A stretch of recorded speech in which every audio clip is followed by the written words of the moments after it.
What up? What up? What up? Actually, I'm going to close this door. I just realized I forgot to close this door. One sec.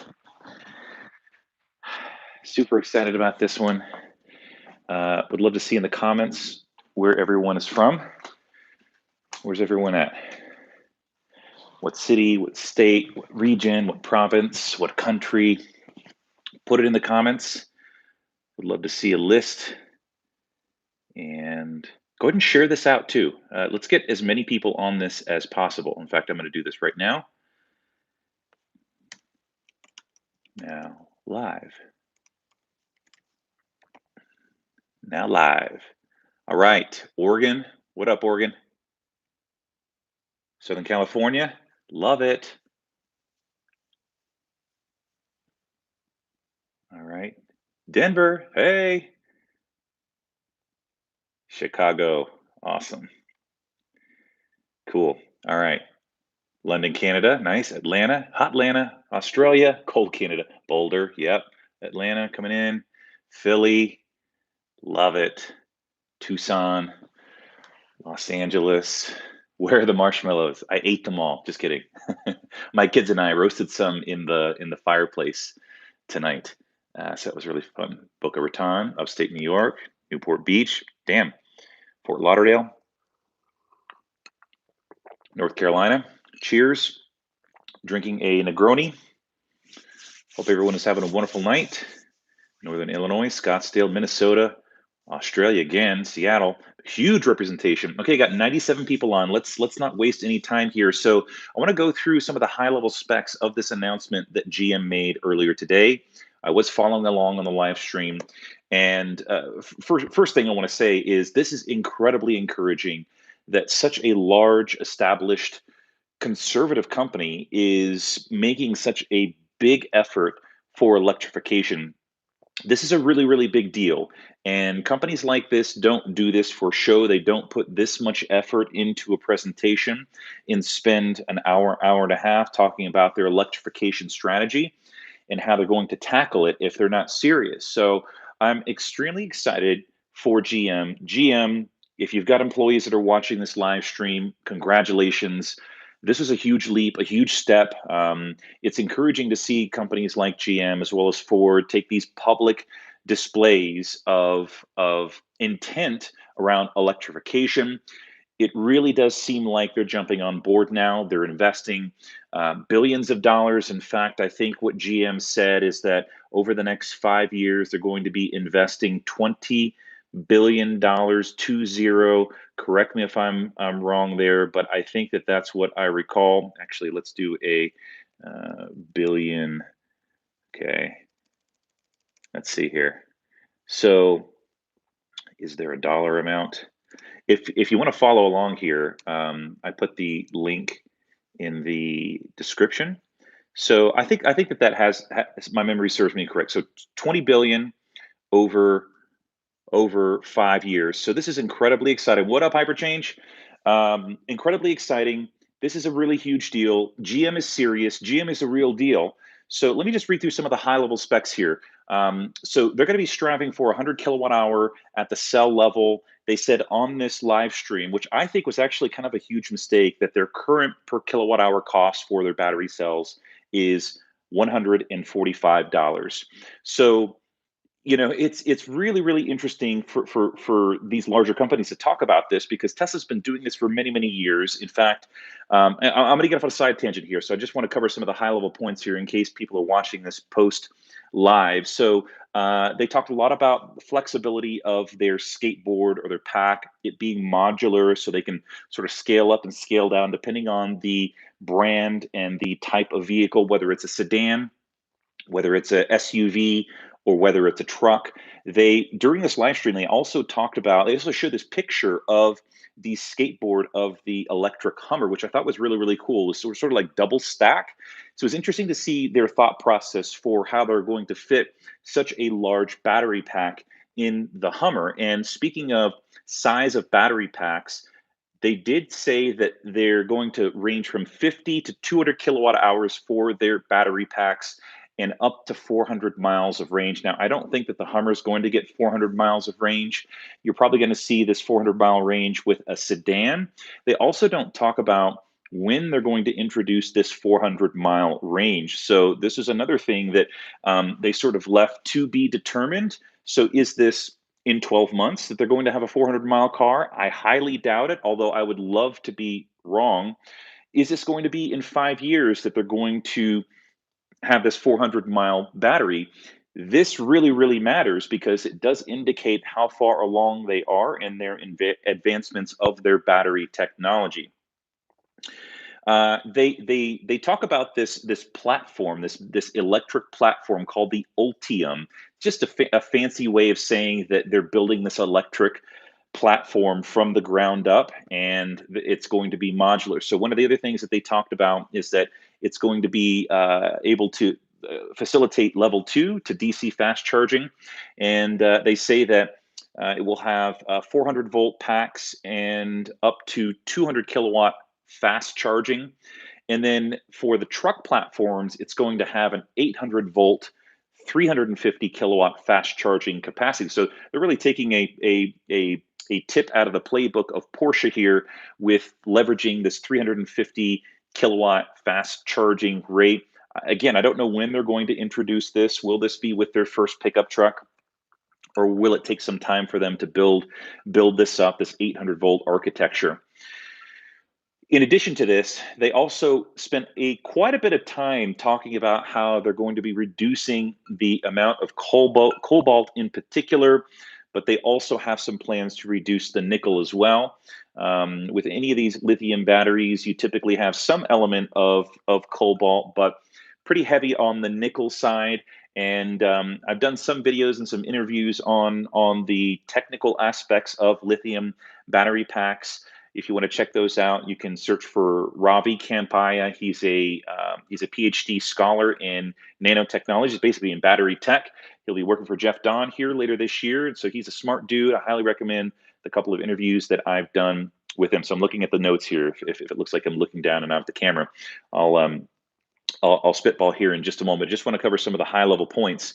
What else? So they talk about how consumers want electric vehicles, and their minimum standard for electric vehicles is going to be 300 miles.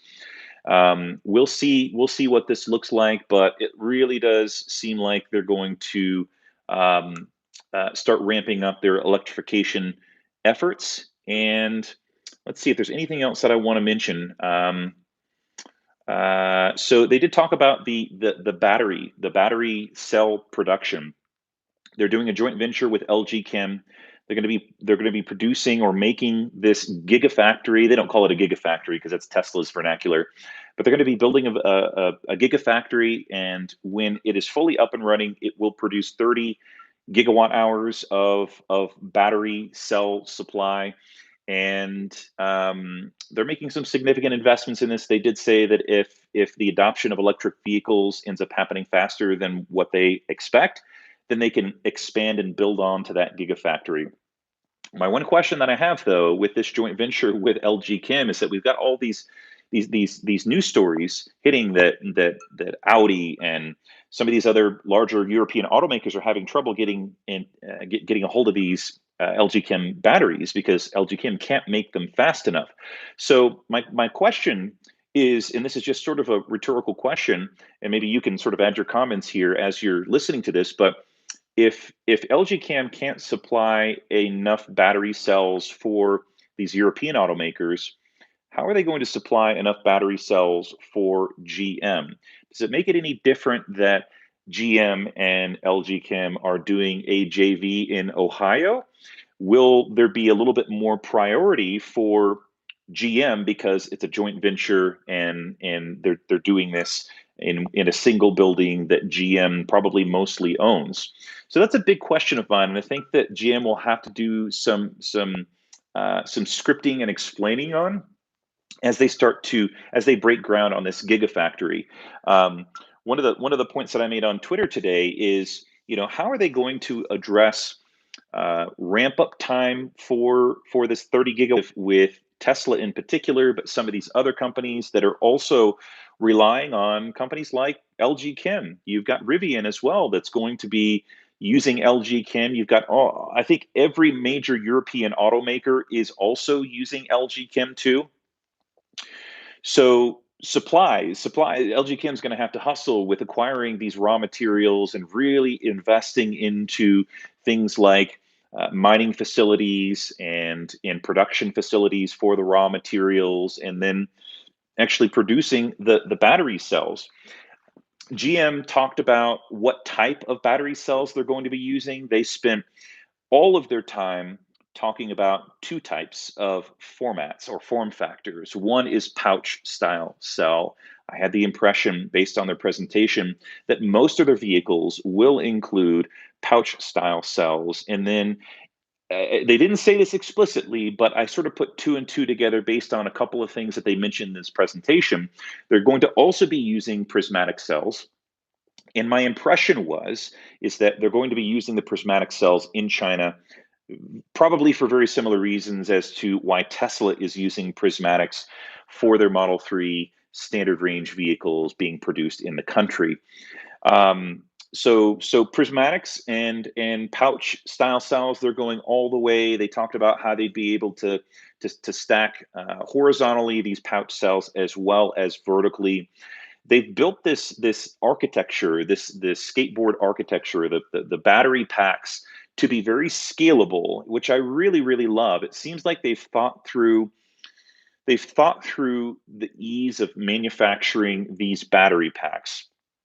But they did say towards the end of this presentation that battery cell supply chain is a very new process for them, and they're heavily relying on LG Chem to help guide them in this process. My guess is once they get this thing down and once they're producing hundreds of thousands and maybe millions of electric vehicles, that we could see something like what Tesla's doing now and probably will announce here in the next month, which is produce their own cell supply. Who knows? Who knows what the cell supply market will look like in 10 years?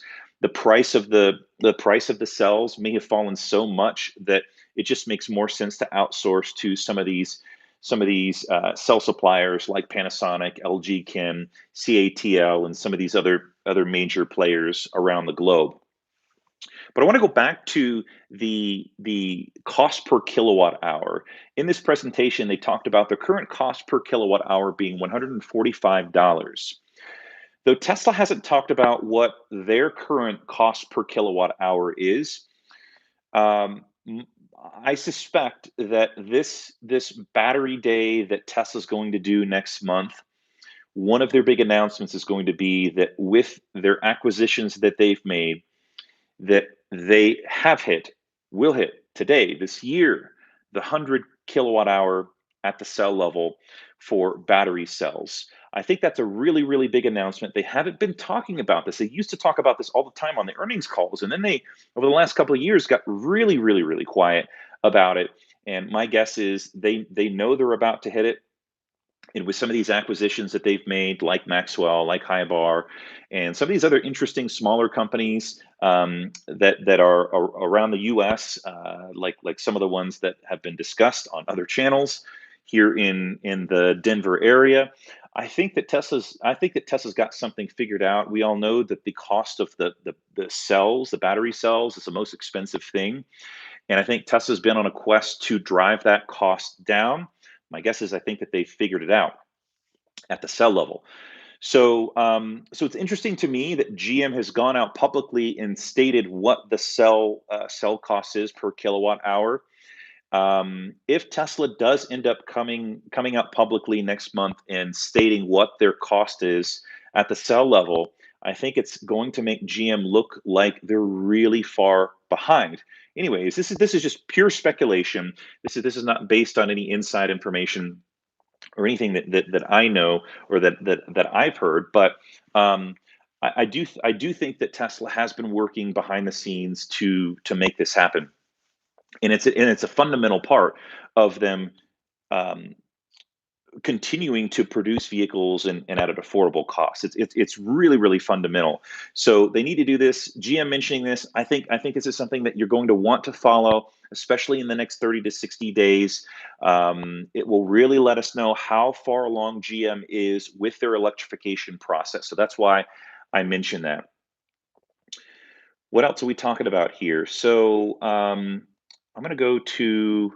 I had my Twitter notes, my Twitter stream pulled up here. So GM also talked about a 1 million mile battery. They initially started off with a 500,000 mile battery. I interpreted it as they have the technology now for a 500,000 mile battery, but in the future they will have a 1 million mile battery.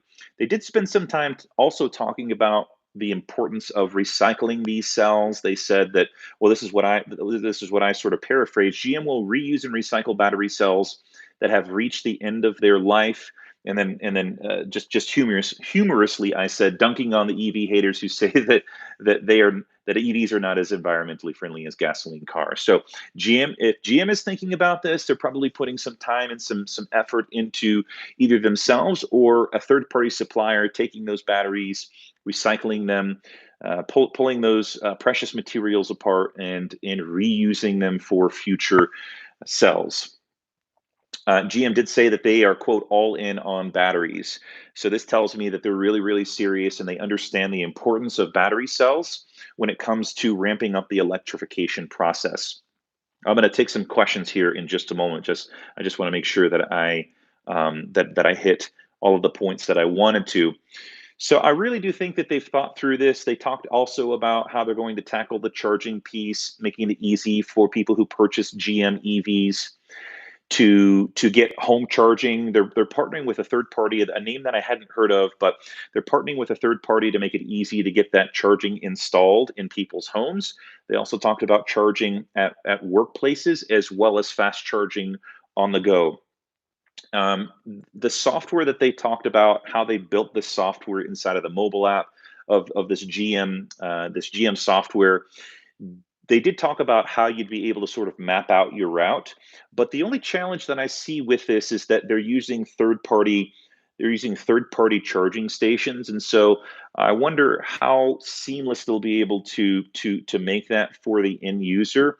And then I didn't quite understand if this was built in just to the mobile app for users of GM vehicles, or if they were integrating this into the infotainment touchscreen inside of each car.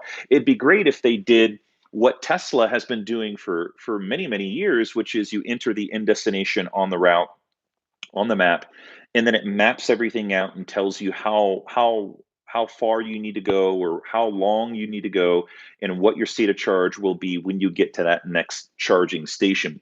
I think these larger automakers who are outsourcing their charging stations will really have to put some thought into how do they address the issue of one, non-working charging stalls, number two, making sure that there's enough, because it's not just, with Tesla, it's Tesla vehicles only. But with these third party charging stations, they're facilitating charging for all electric vehicles, not just GMs, but everyone, Audi and Porsche and Mercedes and GM and Ford. They're all using the same third party charging stations and third party companies. So I wonder how they're really going to tackle that. We may see more of an issue with charging stall availability with these third-party charging stations, because you're having more vehicles on the road using them, excuse me, than you will with Tesla's charging stations. So keep an eye on that as well. All right, is there anything else that I want to say here? I think I covered a lot of this. Um, I posted on here, GM will be using NMCA batteries. So let me see if I can figure this out. Nickel, manganese, cobalt, and aluminum batteries made by LG Chem in Ohio, and then stated America. This is really cool. This is really really cool that an American company is getting this serious about electric cars.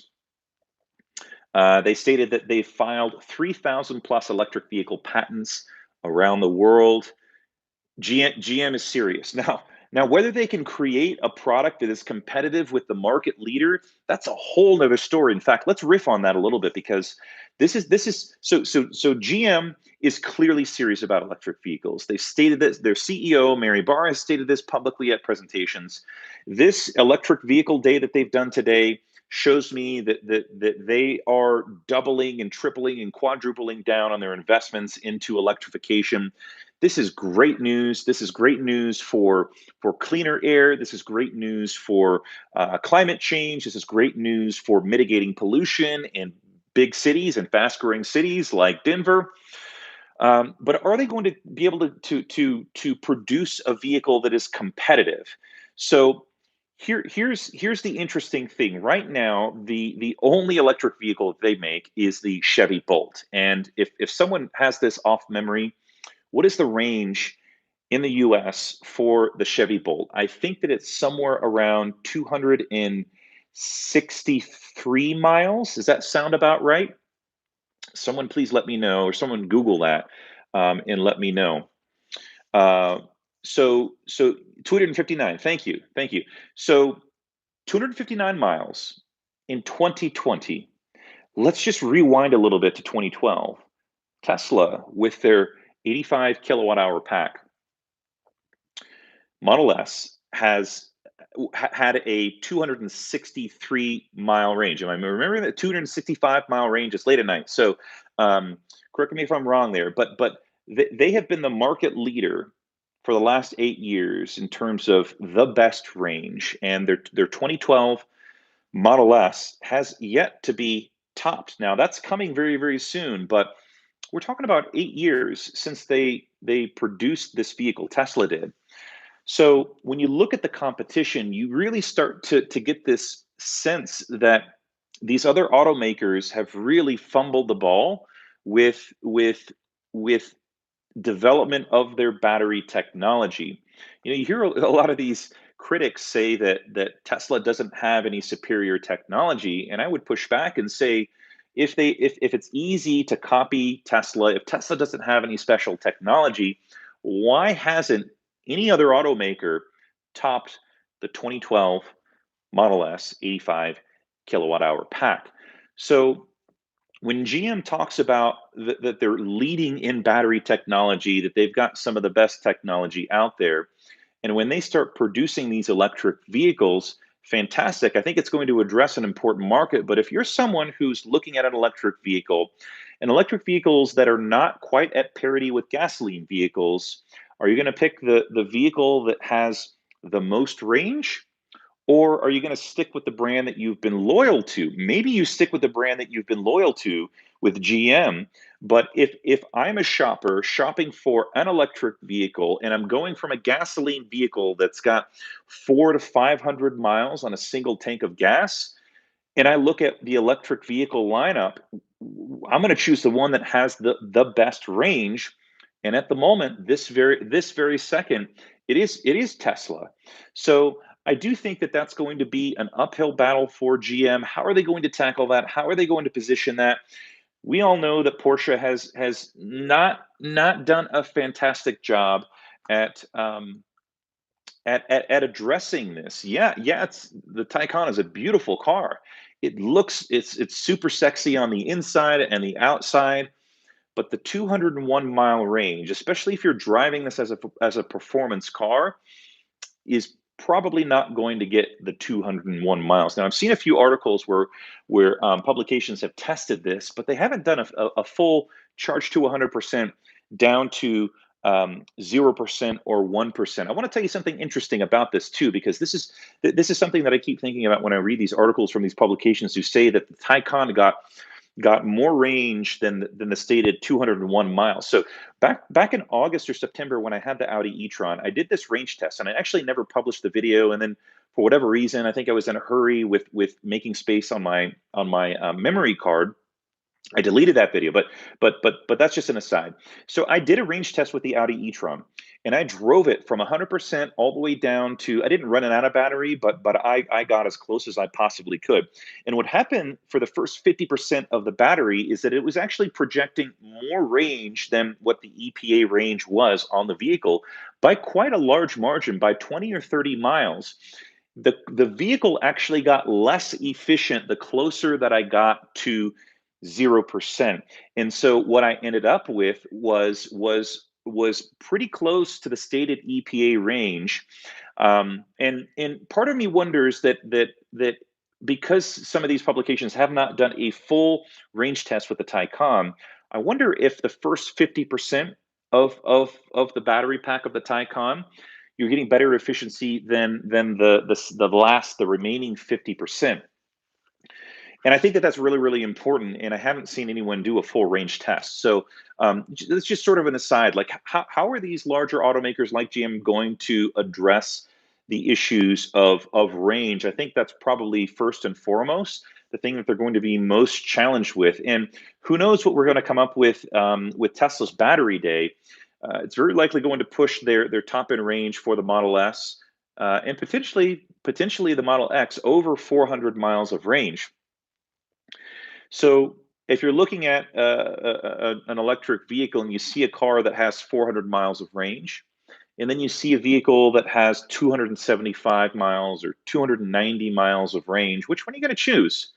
Um, Everyone has to make their own decision on what they feel is right. But as I said before, if electric vehicles are not quite at parity with gasoline vehicles, you're probably looking for the vehicle that gets you closest to the gasoline vehicle that you're trading in or giving up for the EV.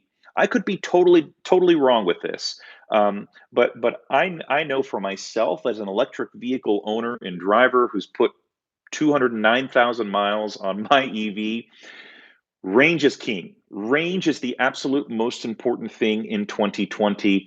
And for any company that doesn't put something out that's at that, let's say, 300-mile threshold, I think it's going to be a really uphill battle, a really challenging uphill battle for these automakers. Okay, so let's take some questions here.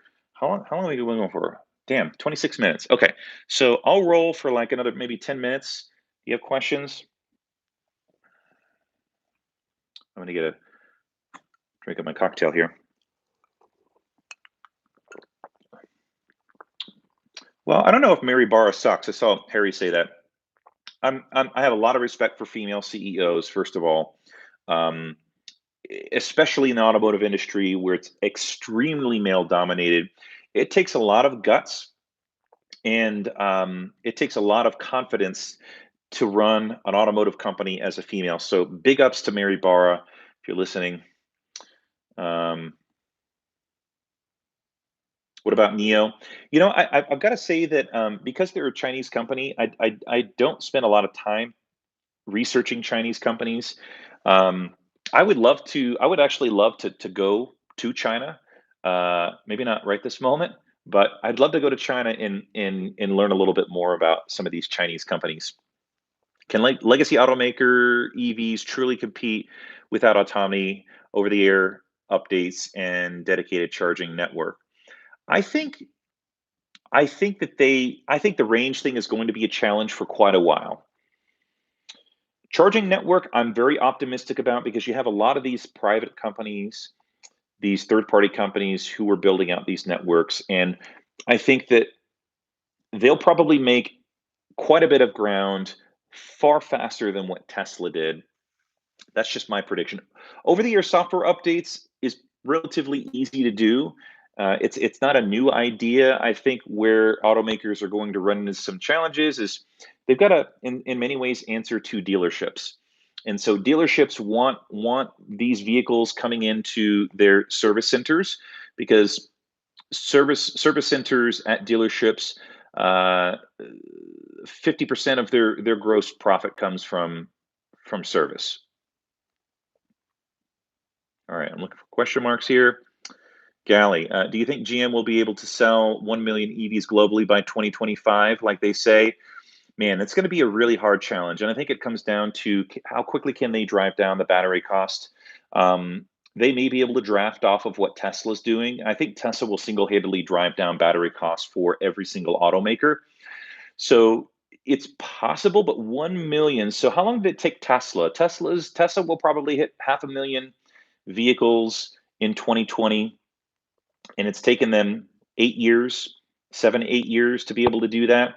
Let's say GM does it in 4 years, 4 or 5 years. Yeah, maybe that might be possible. There is this critical mass that I think will take place in the automotive industry with electric vehicles, and all of the efforts that Tesla's doing as the front runner and the pioneer, these other automakers will be able to take advantage of. So, big thanks to Tesla for taking the risk and putting themselves on the line to make this happen. Do you think Tesla will ever open up a supercharger network to other EVs? Well, they have said publicly that they're willing to open it up to other automakers, but other automakers have not taken up the offer. There's I don't know why. There's some specific criteria. Maybe one of them is that some of these other EVs just can't charge as fast. That's probably possible to fix by software, but I'm not quite sure. What will Barra do to bring the dealers and suppliers into the EV era? This is a great question. This is something that I've spent a lot of time over the last couple of weeks thinking about. How do dealers fit into this scope? And if you haven't been following my efforts in making automobiles something that everyone can have access to, regardless of whether it's dealership or manufacturer here in Colorado. Please follow me on Twitter and subscribe to my YouTube channel, because this is something that I've been spending a great deal of time on. I think that here's my initial take, and this is my opinion. I think that dealers are going to sell whatever makes them money. Dealers are going to sell whatever consumers want as well. To date, dealers have not proven that they, number one, understand how electric vehicles work, two, have an interest in selling electric vehicles. I have some theories on that. One of them is because electric vehicles don't need as much service as gasoline vehicles. Number two, I think it's just the transition from old tech to new tech. And if you're an older person, maybe you're a GM or a dealership owner, um, there might not be as much of an incentive to drive your salespeople to learn about the technology. This is a very broad stroke. I'm sure there are dealerships that are very serious about electric vehicles, but there's a study that is it the Sierra Club did, where they did these secret shopping deals across dealerships to see how well prepared these dealerships are for electrification, and the results were pretty abysmal. You should look that up. I think it's Sierra Club that did this. They are not ready at the moment. That was the takeaway of this survey. What can we expect to see? What can we expect to see at Tesla's Battery Day? Knowing now what GM can do with their batteries, seems like it's now a push to see who can get more range from batteries. What can we expect? I want to be careful. I'm going to do a video on this, so I want to be careful not to give away all of my secrets with this video. I think that Tesla's going to reveal a multi-pronged approach to batteries. They're going to need a lot of batteries, number one, if they're going to produce a lot of vehicles. We know that they've produced just under, is it 400,000 vehicles last year. They'll likely hit 500,000 vehicles this year, especially with introducing the Model Y. So they're going to need more batteries. They also want to scale their home battery storage and utility battery storage. They need to figure this out. They need to figure out the supply issue. And so I think that's going to be one of the things that they talk about at this Battery Day. One of the other things that I think will be fundamental to this presentation is how are they going to drive down the cost so that they can continue to offer a more affordable electric vehicle. So those are just a couple of teasers. Stay tuned. I'm working on a video. I've got a few minor details that I need to iron out before I record this video. You'll see why once I produce the video. Do you think after China, India will be the next big market? I think it's possible. You have to look at the economics of India.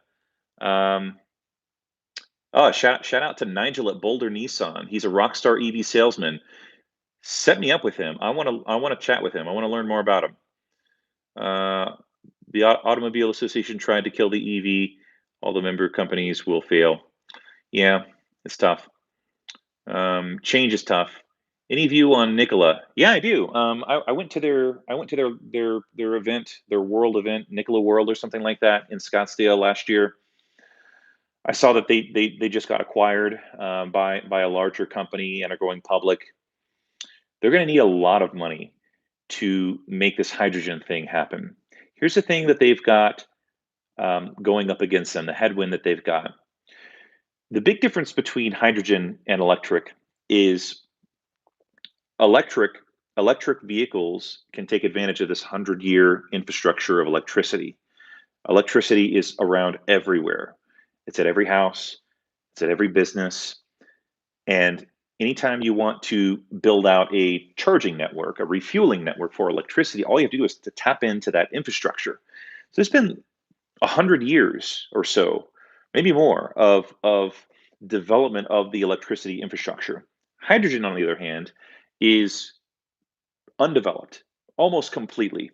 So they've got that problem to solve. They've also got the production of the hydrogen that they need to solve as well. I think that they've got some ideas on how to address this, but one of their big things was addressing it in a renewable way because just like electricity, you've got to think about if you really want to make this a clean energy, how are you going to produce the energy and then distribute it? Electricity is relatively easy to distribute, but hydrogen, you're going to need some different distribution models to address that. So, can they do it? It's going to be really, really challenging. But if you were to ask Elon Musk, if you were to think about Elon Musk 10 years ago and say, can they do electric vehicles? You probably would have said no. Now here they are proving people wrong, proving critics wrong. So I don't want to say that it's impossible, but they've got a lot up against them. Does Wright's law and fact that Tesla makes batteries to replace peaker plants give Tesla a competitive advantage in reducing battery? So I mean, I think that the whole scope, the whole strategy of producing as many cells as possible will bode well for Tesla. The more batteries you produce, the less expensive these get. It's just economies of scale. All right. Okay, I addressed that one. Someone mentioned an NDA. The NDA. I was actually quite surprised that so many people sort of hooked on to the fact that I mentioned this NDA when I did my presentation at Fully Charged Live. Um, a lot of the stuff that I learned when I talked with Elon last year, Elon's already shared publicly. So a lot of the stuff that I'm not supposed to talk about, he's already said. In fact, you can listen to the Third Row podcast, and the stuff that he shared on there is a lot of stuff that he shared with me. Powerwall 3, yeah, you got to imagine that they're going to continue to iterate on that. Um, Better energy density, less expensive, or maybe more energy for the same price, something like that. How long am I going for? 38 minutes. Okay. Uh, all right, here's another question here. I want to wrap up soon. With the rapid advancement in EV tech, would you recommend leasing or buy? Ooh, that's a good one. I think it depends on what your financial objective is. If you've got enough, if you've got enough cash flow coming in and finances are not a concern, and you want the biggest, best, baddest electric vehicle, you probably want to lease. But if you don't have as much discretionary income and your objective is to limit the liabilities and the debt, I'd say buy, pay it off. Buy it cash or finance it and pay it off as soon as you can and keep it for as long as possible. I go back and forth on this all the time. I've got a 2013 Model S with 209,000 miles. It didn't have any autopilot, no parking sensors. I mean, it is. It's got to be one of the most basic Teslas on the road in Colorado. Um, and I go back and forth about whether I should upgrade, um, whether I should upgrade. Thanks, Gally. Whether I should upgrade or get a new one, and I'm not sure. I'm on the verge of getting a new Tesla. Right now, it's in the shop. It's getting repaired. The body's getting repaired. I'm actually paying some money out of pocket to have them refinish the hood, as well as some other sort of cosmetic things. So I'll have a really, really good looking car after I get it back from the body shop. I'm going to send it over to a detail shop whom I really like in town called Colorado Detail, and so it's going to come back looking really, really hot. Many of you know who follow my channel. I did a battery pack replacement about 80,000 miles ago or so. So it got a refurbished battery pack. So it's probably got about 100,000 miles on the battery pack. So I think that if I was going to sell the vehicle, this is probably a pretty good time. A deer hunter, yeah, thanks. Rub it in. I want to, but here's the thing. Like when I look at everything that I've got going on in my life, professional and personal,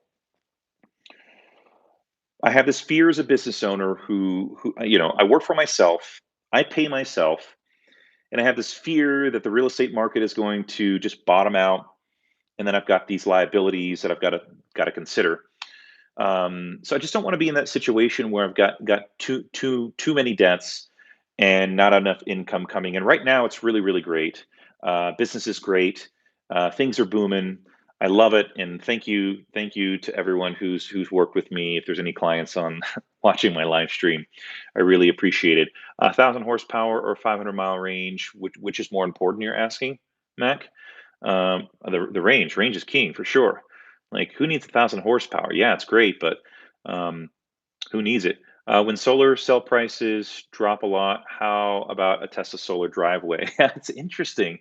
I've never thought about that, but could there be a solar driveway? Why not? I mean, if you've got a strong enough glass, which I think that they do, you probably could do it. I'm looking for question marks. Well, I'm looking for question marks. I just want to say thank you. Thank you, thank you, thank you for your attention. 473 people watching at the moment. What's more important, efficiency or range? Well, I think the efficiency is tied to range. I think they're both tied to each other. If you've got an efficient car, you've got great range. But I like the idea of the solar driveway. It's interesting. You have to have sunshine. So in places where there's not very much sun, you probably have a lot of rain. You're probably producing hydro. So, solar roads are trash. I mean, doesn't that have everything to do with the solar cell and how efficient that is? So if solar cells continue to improve, shouldn't that make more and more sense? I think the solar driveway is really interesting. I mean, you've got a lot of space and a lot of mass. Update to SX this year. I'm thinking about the Model Y. My kids are getting older. I'm not having to transport as much stuff, and the Model Y seems to make sense for me. I also like the cost of it in comparison. Now, maybe Tesla comes out with a new S and X, like serious range, better fast charging, and some other bells and whistles that some of these less expensive ones don't have. Um, that might sway me, but I always come back to what's the most financially conservative thing to do in the event the real estate market drops out from beneath. Um, Sorry, I mean, will we? Yeah, of course we will, Michael. Of course we're going to see an S and X update in 2020. Yes. Are you crazy? Yes, we will. Yes, we will. When is the battery investor day? It's not set yet, but probably sometime in April. And if we know Elon, it's probably going to be April 20th, 420. How appropriate, right? When do you think the standard range Model Y will come out? Probably next year, I guess. Which trim would you get? Long range. I drive a ton. I drive a ton. Uh, and I've actually got a gasoline rental right now while my Tesla's getting fixed, and man, it's a hassle to stop at the gas station. I don't know how much I've spent, but I feel like I'm spending a lot of money. I could probably drive, I don't know, between 100 and 200 miles a day. What do you think about the MCU upgrade? I think it's good if people want it. Tesla should facilitate it. If if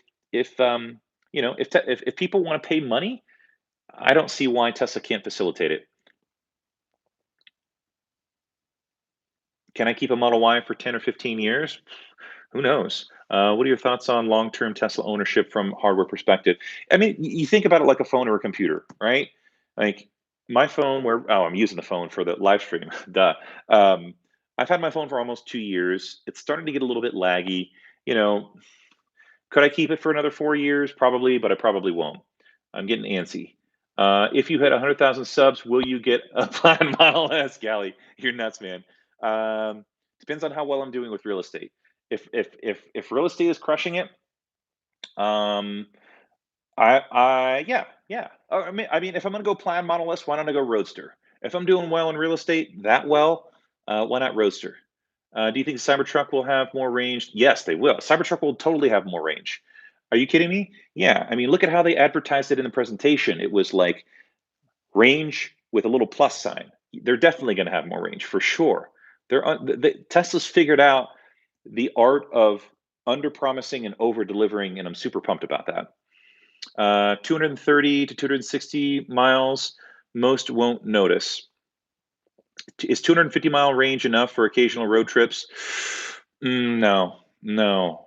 Especially if you're towing something. 250 miles. Here's the deal. Way back in 2016, my Model S before I killed the battery had a 60 kilowatt hour battery pack, and when I bought it 3 years old, it was 201 miles. And I'm telling you, because I drive so much, I was hammering the charging. I was hammering supercharging, and I charge all the time. And I think, hey, Alex from E for Electric. So I saw that. Yeah, tell me what the EV Hummer looked like. Um, does it look very similar to the other ones? And the next gen Bolt? Yeah, talk a little about that. Would love for you to share, Alex. Thanks for jumping on. Um, yeah, so truck, a 250-mile truck. I mean, you're basically. I think that's going to be relegated to like to home and from work. If you're going to use a truck for off-roading and for going into rural areas and for towing, you need 600-mile plus.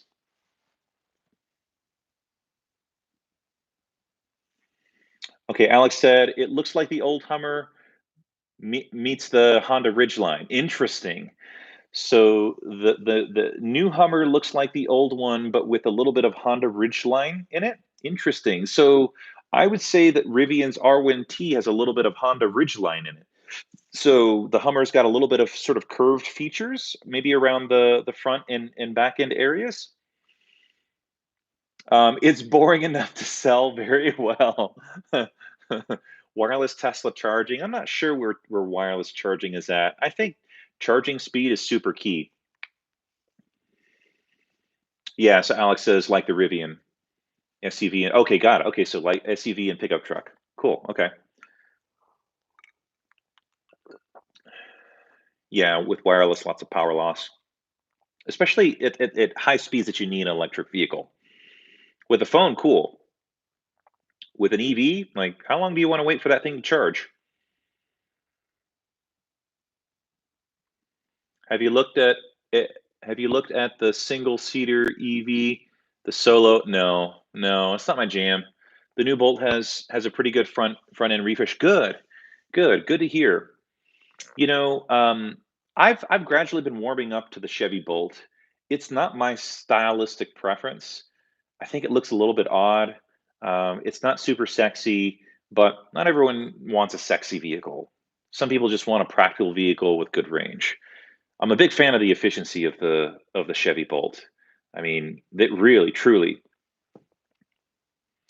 But the back is still very much like an old Bolt. Cool. Okay. So very high back end.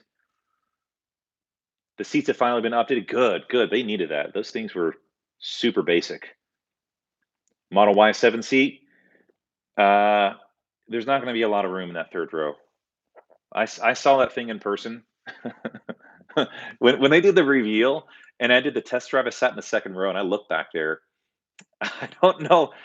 There's no way that an adult, an average size adult, male or female, is going to sit back there comfortably. Uh, Kids, yeah, maybe similar to how they did the jump seats in the Model S. Like you could fit kids back there up to a certain age. Alex says the new Cadillac looks the best. Good. I got to check some of those pictures out. Have they posted them on the media page for GM, Alex? What do you think about Proterra? Man, I've got an invite to go hang out with Proterra in San Francisco. I just need to make time. Um, I've been waiting for the real estate to kick back up again for 2020, and it's just gangbusters at the moment. So I think I've got enough revenue coming in that I can sort of funnel some of that to the EV channel side and start doing a little bit more traveling again. Someone asked me about Lucid Motors. I'm planning on going to New York City in April for Lucid Motors as long as it doesn't overlap with anything that Tesla's doing. So, but Portera, I want to go check them out in San Francisco. I've got an invite. They've got some really good talent, from what I understand. Yeah, yeah. Alex, Mary's a smart gal. I'm a big fan. I'm a big fan of Mary. I love that she's female. I love that she's a female CEO of an automotive company. Um, and I love that she's just so like head first in electrification. How many Tesla shares? Me, 70, since 20. Actually, I did have Tesla. I was invested in Tesla, and then I divested last year for personal reasons, which I won't go into. Um, what's your guess on the cost per kilowatt hour in battery day? 100. I think they're going to announce $100 per kilowatt hour at the cell level. You've heard it here. Okay. Damn, we're at 51. Okay, let's make this an even hour. 9 more minutes.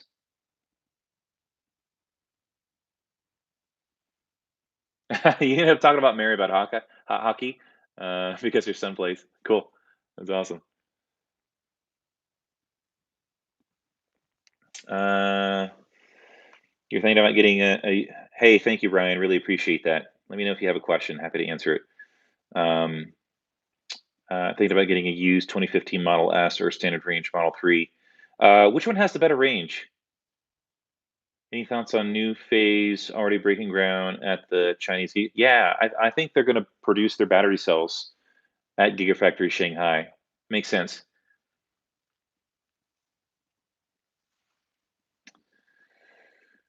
What else? What are the questions? Thank you so much. 554 people. What the hell? What are you guys doing at nine at night, Colorado time? 11 at night Eastern. Thanks, Alex. Have a good one. Safe trip home. Question.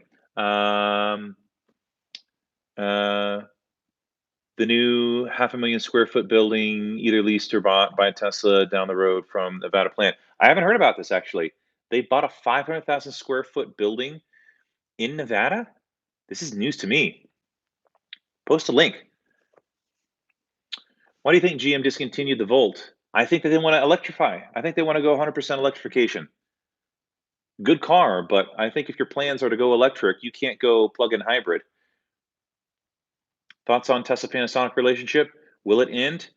You know, if you would have asked me that 12 months ago, I would have said yes, Panasonic relationship is ending. But now, as I think about it, they're going to need as many producers of batteries as possible. I think that they're going to tap on the shoulders of every major battery supplier to help them produce batteries. Do I think GM can deliver? I think they have to. I think they have to. Um,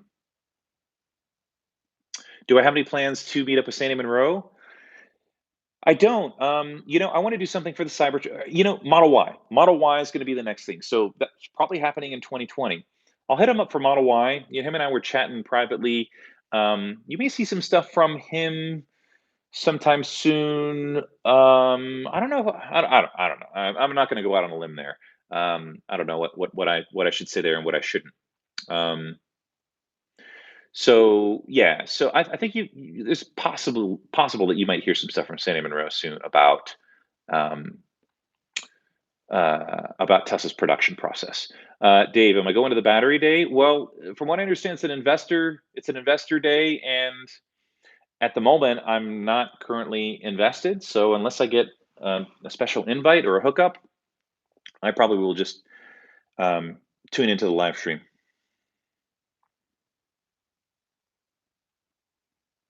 54 minutes.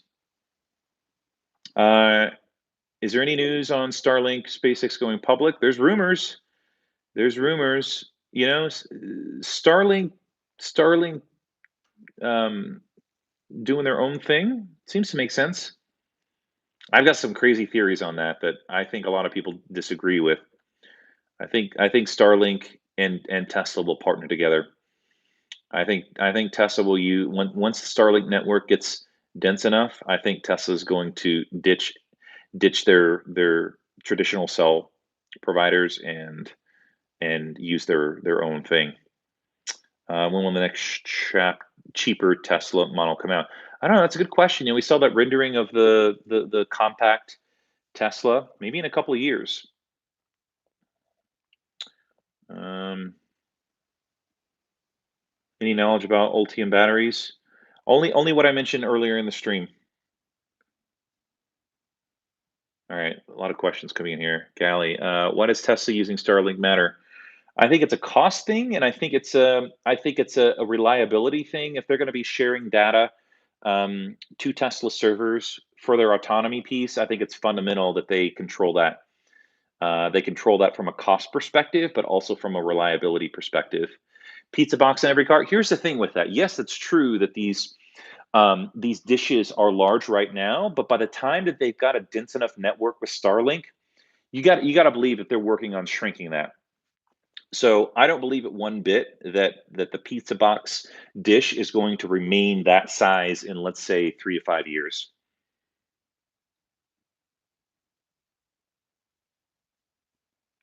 What's your guess on the energy density reveal of Battery Investor Day?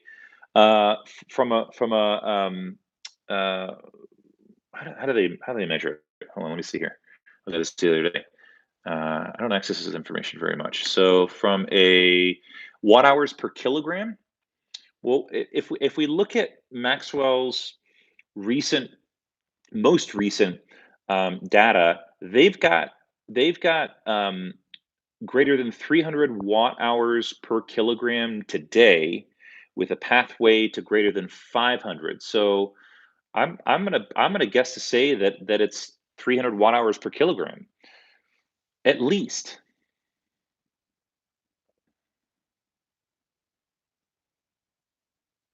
Will Amazon buy Rivian? Yeah. If I was just gonna put a bet out there as to which company would buy Rivian, it's Amazon. They've got the money, they've got the business model, they need the technology, especially if they're going zero emissions. 57 minutes. Okay, 3 more minutes. Less than 3 minutes. 2 minutes. What you got? Well, here's a way to think about the Rivian Amazon thing. If you've got Amazon buying you, you've got infinitely more money. Why not Ford buying Rivian? I think they're too traditional, and I'm not sure if they've got the. Thanks, Michael. I'm not sure if they've got the mindset to pay what Rivian would ask for acquisition. Is Apple making a car? I mean, we every once in a while we hear rumors of that, but I haven't seen anything. Do you think Raven X will get range? Yeah. Range upgrade? Yeah. I mean, I think Model S and X need to get an upgrade, a serious upgrade at that. The range is fantastic, but your charging speed is inferior to Model 3 and probably Model Y. You've also got quite a bit of an outdated interior as well. And I think that they need to do something that will really make it stand out. The range definitely stands out, but maybe I mean, certainly an interior refresh, but maybe a slight exterior refresh. Thanks, Nick. Really appreciate that. All right, 59 minutes, so less than 1 minute here. Um, will you buy a Cybertruck? No, I won't buy a Cybertruck.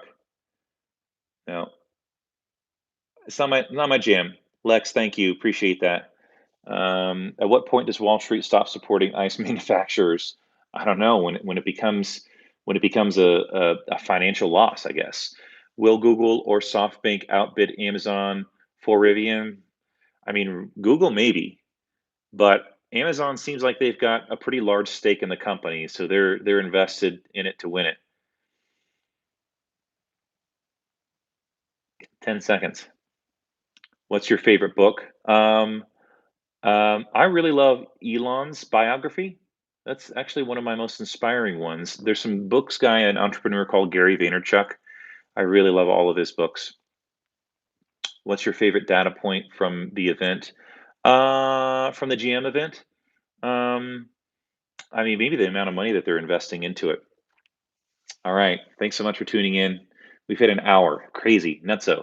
Thank you so much for tuning in. 654 people. Holy cow. What are you guys doing? Thank you so much. Really appreciate it. If you're new to the channel, consider subscribing. Share this video out as well. And I'll catch everyone on the next video. I've got some good ones coming, especially a video on Battery Investor Day. So stay tuned. Talk to everyone soon.